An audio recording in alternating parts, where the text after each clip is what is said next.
Selamat siang semuanya. Perkenalkan, nama saya Virginia Febrianti Goalani dengan NPM 115215000 dari kelas 3PA14. Nah, pada exhibition kedua kali ini, saya akan menjelaskan mengenai gangguan disosiatif. Jadi, gangguan disosiatif itu apa sih? Menurut DSM-5, gangguan disosiatif ini mencakup 3 gangguan disosiatif utama. Yang pertama itu ada amnesia disosiatif, lalu yang kedua ada gangguan depersonalisasi atau derealisasi, lalu yang terakhir ada gangguan identitas disorder. Nah, pertama-tama saya akan menjelaskan mengenai apa itu amnesia disosiatif.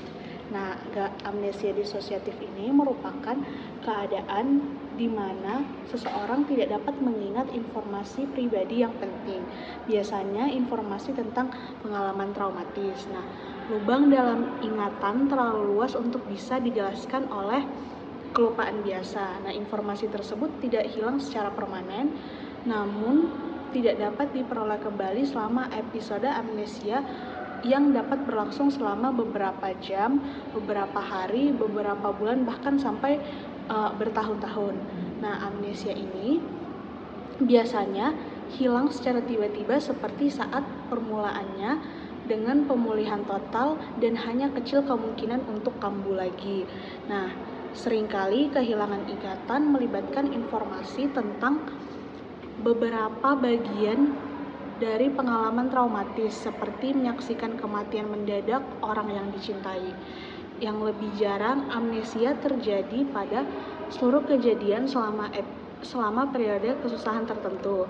Nah, selama periode amnesia, perilaku orang tersebut biasa-biasa saja, hanya saja kehilangan ingatan dapat menyebabkan disorientasi. Nah, biasanya gangguan disosiatif melibatkan defisit memori eksplisif, tetapi tidak hanya memori implisif. Memori eksplisif melibatkan ingatan akan pengalaman secara sadar. Misalnya, memori eksplisif akan terlibat dalam mendeskripsikan sepeda yang Anda miliki saat kecil.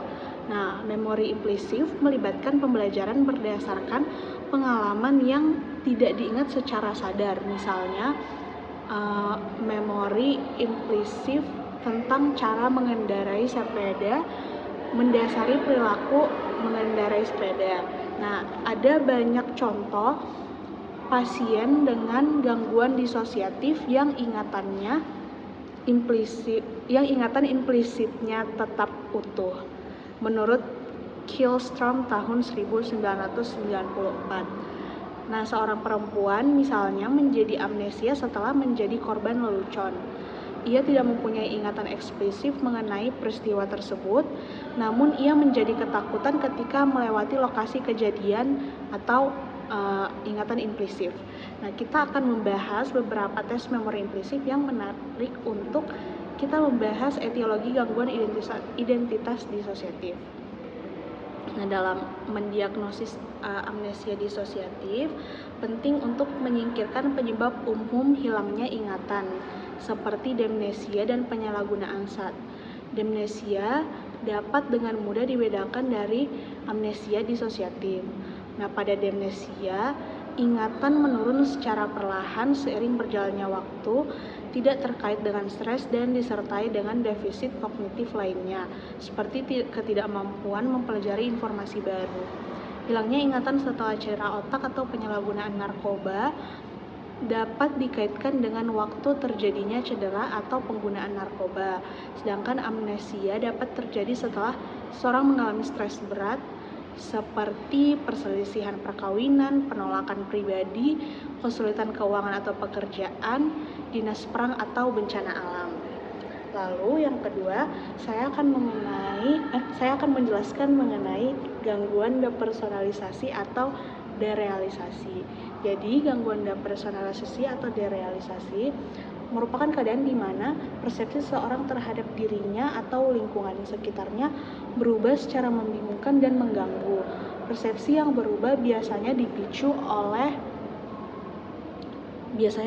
oleh stres.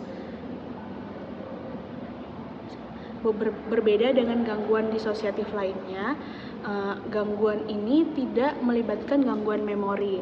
Dalam episode personalisasi, orang tiba-tiba kehilangan kesadaran akan dirinya. Nah, ini tuh melibatkan pengalaman sensorik yang tidak biasa.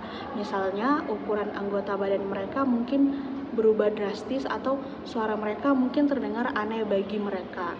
Mereka mungkin mendapat kesan bahwa mereka berada di luar tubuh mereka, melihat diri mereka sendiri dari kejauhan, bahkan terkadang mereka merasa mekanis seolah-olah mereka dan orang lain adalah robot.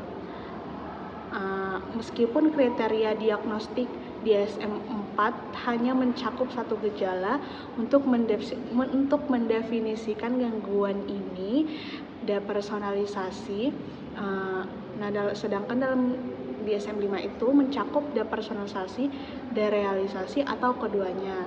Nah, derealisasi sendiri itu mengacu pada sensasi bahwa dunia menjadi tidak nyata. Nah, perubahan kriteria DSM-5 ini didasarkan pada bukti bahwa sebagian besar orang yang mengalami depersonalisasi juga mengalami derealisasi dan perjalanan gejalanya serupa untuk kedua gejala tersebut. Ini menurut Simeon tahun 2009. Nah, gangguan depersonalisasi atau derealisasi biasanya dimulai pada masa remaja dan dapat dimulai secara tiba-tiba atau secara diam-diam. Ketika penyakit ini dimulai, penyakit ini mempunyai perjalanan penyakit yang kronis, yaitu penyakit yang berlangsung dalam jangka waktu yang lama. Gangguan kepribadian komorbiditas sering terjadi dan sepanjang hidupnya sekitar 2/3 orang dengan gangguan ini akan mengalami gangguan kecemasan dan depresi. Itu menurut Simeon Gross Guralnick pada tahun 1997. Nah, kriteria diagnostik DSM-5 untuk gangguan depersonalisasi atau derealisasi itu menetapkan bahwa gejala dapat terjadi bersamaan dengan gangguan lain, namun tidak seluruhnya dapat dijelaskan oleh gangguan tersebut. Penting untuk menyingkirkan gangguan yang umumnya melibatkan gejala-gejala ini termasuk skizofrenia, gangguan stres pasca trauma, dan gangguan kepribadian ambang menurut Maldonado, Butler, dan Spiegel pada tahun 1998. Nah, depersonalisasi juga biasanya dipicu oleh hiperventilasi dan gejala umum secara serangan panik. Lalu yang terakhir ada gangguan identitas disorder atau DID. Nah, menurut DSM-5, diagnosis gangguan identitas disorder atau DID itu mengharuskan seseorang memiliki setidaknya 2 kepribadian yang berbeda atau perubahan cara hidup, berpikir, merasakan, dan bertindak berbeda yang ada secara independen dari satu kepribadian ke kepribadian yang lain dan muncul pada waktu yang berbeda.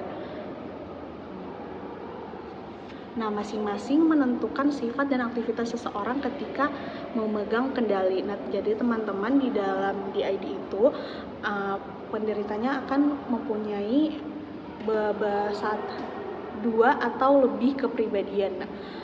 Perbedaan kepribadian itu biasanya disebut dengan alter. Nah, alter utamanya itu mungkin sama sekali tidak menyadari keberadaan alter lainnya dan mungkin tidak memiliki ingatan tentang apa yang dilakukan dan dialami oleh alter lainnya ketika mereka memegang kendali. Nah, terkadang hanya ada satu kepribadian utama dan ini biasanya merupakan perubahan yang memerlukan pengobatan. Nah, biasanya ada 2 hingga 4 perubahan pada saat diagnosis ditegakkan. Namun, seiring berjalannya pengobatan, terkadang hanya ada satu kepribadian utama dan ini biasanya merupakan perubahan yang memerlukan pengobatan. Biasanya ada 2 hingga 4 perubahan kepribadian pada saat diagnosis dilakukan. Namun seiring berjalannya pengobatan, perubahan lain mungkin akan muncul. Nah, diagnosisnya juga biasanya harus mengharuskan adanya perubahan yang berbeda menjadi kronis. Misalnya ini bukan perubahan sementara akibat konsumsi obat. Nah, setiap perubahan mungkin cukup kompleks dengan pola perilaku, ingatan, dan hubungan antar masing-masing. Biasanya kepribadian pada alter berbeda satu sama lain, bahkan saling bertolak belakang. Laporan kasus menggambarkan para alter yang memiliki kecenderungan yang berbeda-beda, memakai kacamata dengan resep berbeda, menyukai makanan yang berbeda, dan memiliki alergi terhadap zat yang berbeda. Semua alter menyadari periode waktu yang hilang dan suara orang lain terkadang bergema dalam kesadaran alter meskipun alter tersebut tidak mengetahui milik siapa suara tersebut. Nah, DID biasanya dimulai pada masa kanak-kanak namun jarang terdiagnosis hingga dewasa. Penyakit ini lebih parah dan luas dibandingkan gangguan disosiatif lainnya dan pemulihannya mungkin kurang agak sulit. Hal ini lebih sering terjadi pada wanita dibandingkan pada pria. Nah, diagnosis lain yang sering muncul termasuk gangguan stres pasca trauma, gangguan depresi mayor, dan gangguan gejala somatik.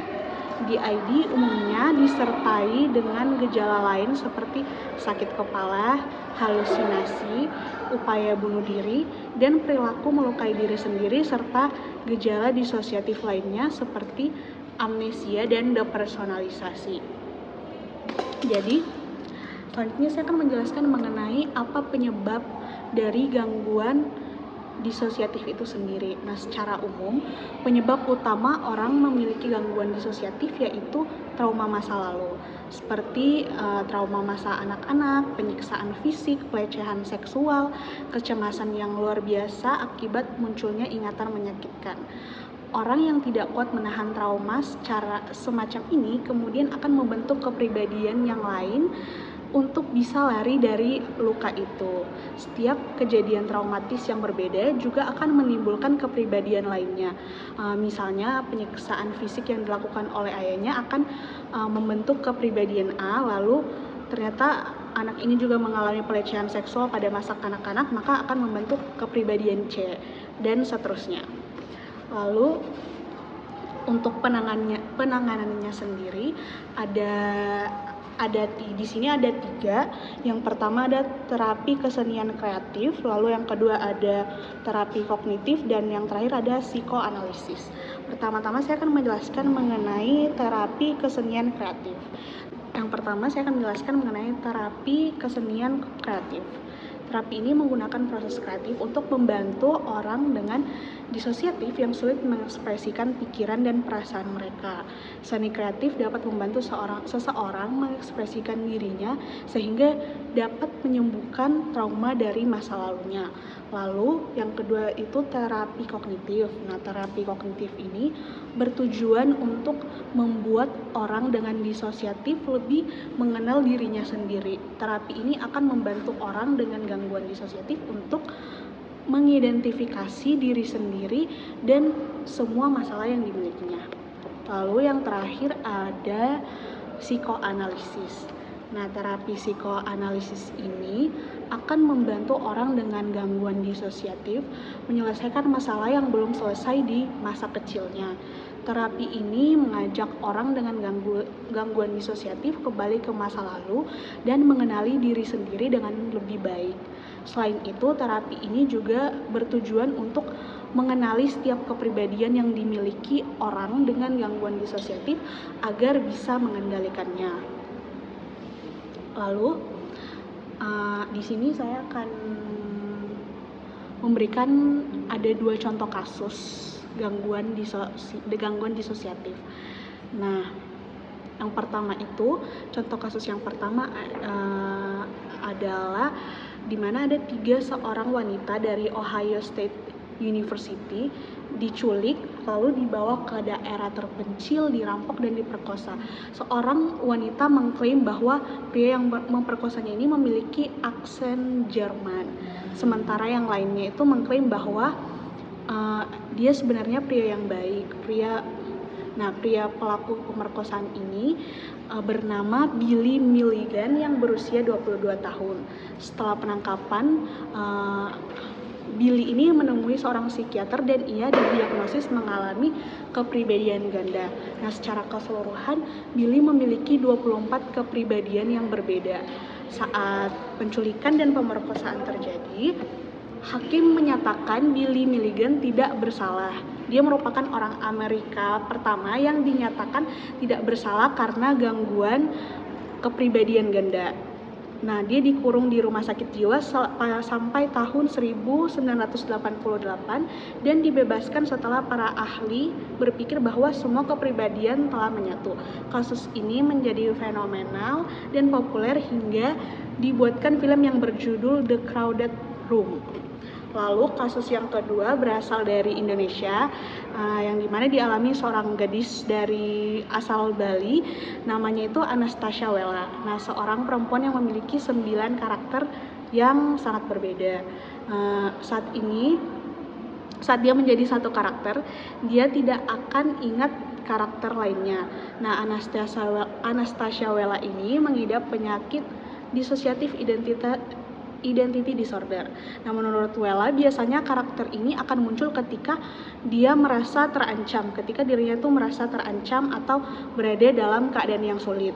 Nah, jika Wella sudah mulai panik, migrain akan muncul, lalu akan muncul rasa cemas juga, dan biasanya itu pertanda akan ada alter lain dalam dirinya yang akan muncul. Nah, teman-teman, Wella ini memiliki 9 karakter dengan nama dan kepribadian yang berbeda-beda. Nah, karakter itu adalah Wella sendiri sebagai host atau pribadi asli.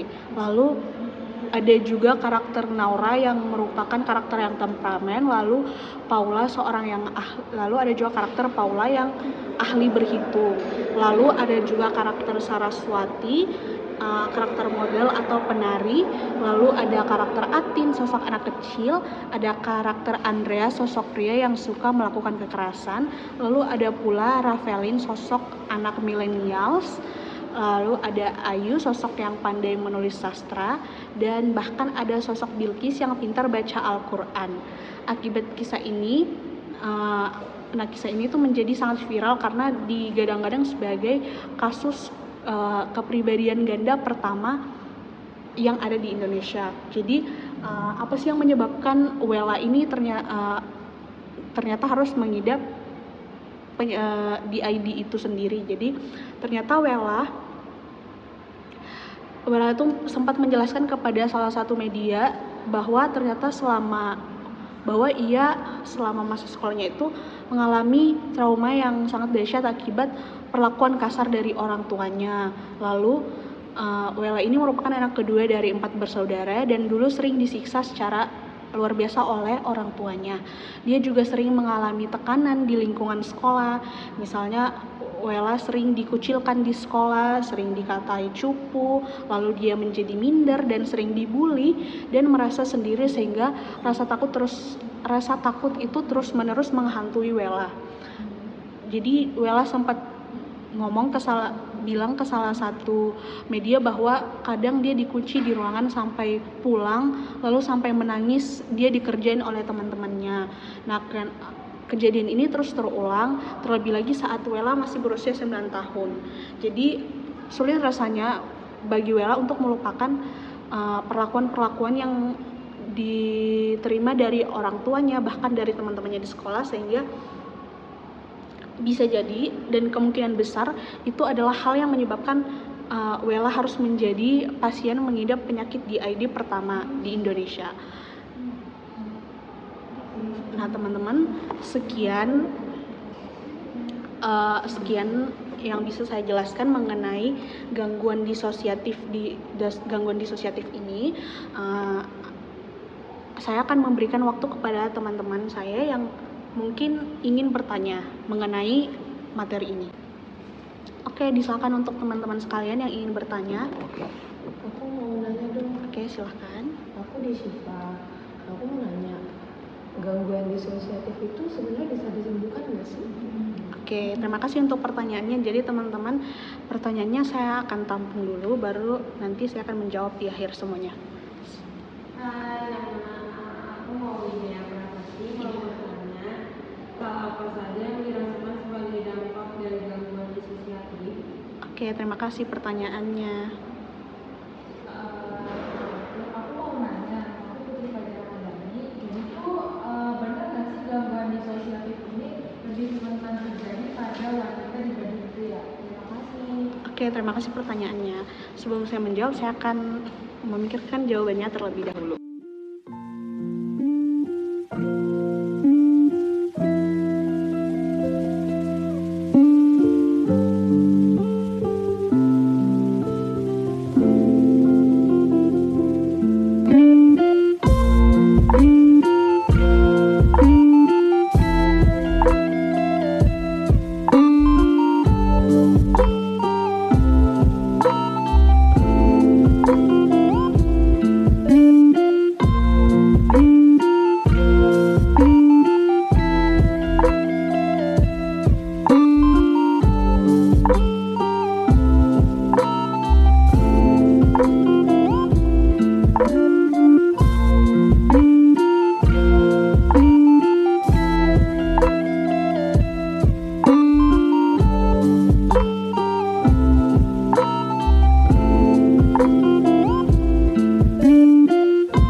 Oke, teman-teman, saya akan menjawab pertanyaan yang pertama dari Desiva Deviani.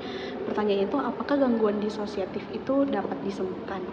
Nah, teman-teman, gangguan disosiatif ini bisa diobati dengan perawatan terapi bicara atau psikoterapi dan pengobatan. Nah, tidak dipungkiri mengobati gangguan disosiatif itu memang sangatlah sulit. Jadi, perawatan gangguan disosiatif itu dapat bervariasi tergantung jenis gangguan yang dimiliki. Nah, secara umum pengobatan gangguan disosiatif itu mencakup dua hal, yaitu psikoterapi dan pengobatan. Jadi psikoterapi itu merupakan pengobatan utama untuk gangguan disosiatif. Nah, bentuk terapi ini juga dikenal sebagai terapi wicara, konseling, atau terapi psikososial yang melibatkan diskusi mengenai gangguan dan masalah terkait dengan profesional medis. Nah, teman-teman, jika teman-teman mungkin di sekitar teman-teman ada yang mengalami gejala itu, jadi teman-teman harus mencari terapis dengan pelatihan atau pengalaman lanjutan, terutama yang ahli dalam penanganan orang dengan trauma. Nah, terapis akan bekerja untuk membantu pengidap memahami penyebab kondisi dan membentuk cara baru untuk mengatasi keadaan stres. Seiring berjalannya waktu, terapis juga membantu untuk membantu seorang penderita gangguan disosiatif itu untuk terbuka bicara lebih banyak mengenai trauma yang dia alami. Lalu yang kedua itu dengan cara pengobatan. Nah, teman-teman, meskipun sebenarnya nggak ada obat yang secara khusus untuk mengobati gangguan disosiatif, tapi dokter mungkin akan meresepkan seperti antidepresan, obat anti cemas, atau obat antipsikotik untuk membantu mengontrol gejala kesehatan mental yang terkait dengan gangguan disosiatif ini. Lalu pertanyaan yang kedua, apa saja, yang pertanyaan ini dari Maulidea, itu pertanyaannya, apa saja yang dirasakan sebagai dampak dari gangguan disosiatif itu?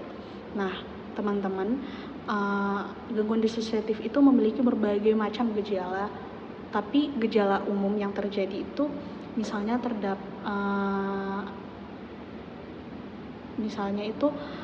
ada derealisasi, kesulitan bersosialisasi, memiliki kecenderungan untuk menyakiti diri sendiri, atau memiliki gangguan cemas, depresi, dan lain sebagainya.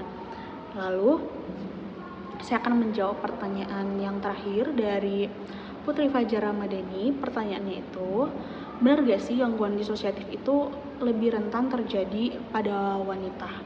Nah, teman-teman, masalah disosiatif ini sering terjadi sebagai reaksi untuk mengatasi trauma.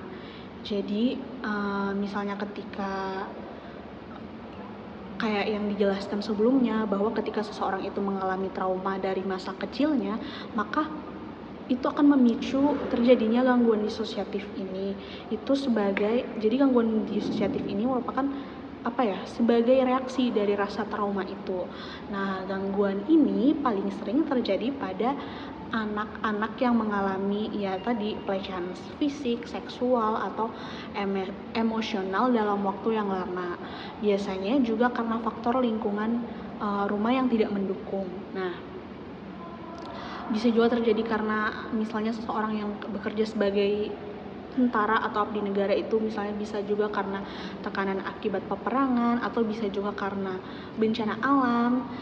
Nah, pokoknya ini hal-hal yang bisa menjadi penyebab gangguan disosiatif. Nah, selain anak, gangguan disosiatif juga itu memang lebih rentan terjadi pada wanita, terutama pada wanita yang mengalami peristiwa traumatis. Misalnya kayak tadi, perang, bencana alam, atau mungkin dia pernah diculik, pernah disiksa, atau mungkin pernah mengalami pelecehan seksual, hingga mungkin pernah melewati prosedur medis yang membuat dia itu menjadi trauma. Nah, gejala yang sering terjadi pada seseorang dengan mental ini termasuk amnesia dari periode waktu tertentu, kejadian, orang, hingga informasi, krisis identitas, stres dalam hubungan atau pekerjaan, lalu mungkin sering mengalami depresi, gangguan kecemasan, dan sulit mengalami stres emosional dengan baik. Nah, orang-orang yang mengalami gangguan disosiatif itu harus segera mendapatkan pertolongan teman-teman. Pasalnya, jika tidak, akan muncul keinginan untuk melukai diri sendiri, pikiran atau perilaku untuk bunuh diri, terus mengalami disfungsi seksual, lalu ada mungkin akan menjadi penyalahgunaan narkoba, gangguan kepribadian, gangguan kecemasan, atau stres pasca trauma, bisa mengalami insomnia, mimpi buruk, berjalan dalam tidur, dan gangguan makan sebagai bentuk dari komplikasi yang mungkin terjadi. Jadi hal-hal yang tadi saya sebutkan itu bisa menjadi komplikasi ketika orang yang mengalami gangguan disosiatif itu tidak langsung mendapatkan penanganan, akan mengalami banyak komplikasi seperti yang saya tadi sebutkan. Jadi teman-teman, mungkin sekian penjelasan saya mengenai gangguan disosiatif, dan kita juga tadi sudah tanya jawab dan saya menjawab beberapa pertanyaan. Semoga ilmu yang saya sampaikan ini bisa teman-teman terima dengan baik, dan saya juga bisa menerima ilmu ini dengan baik sebagai yang menjelaskan, dan semoga ilmu ini bisa berkah untuk kita semua. Lalu teman-teman, salah dan kurangnya selama penjelasan saya ini mohon dimaafkan. Sekian presentasi dari saya di exhibition 2 kali ini mengenai gangguan disosiatif. Terima kasih, selamat siang semuanya.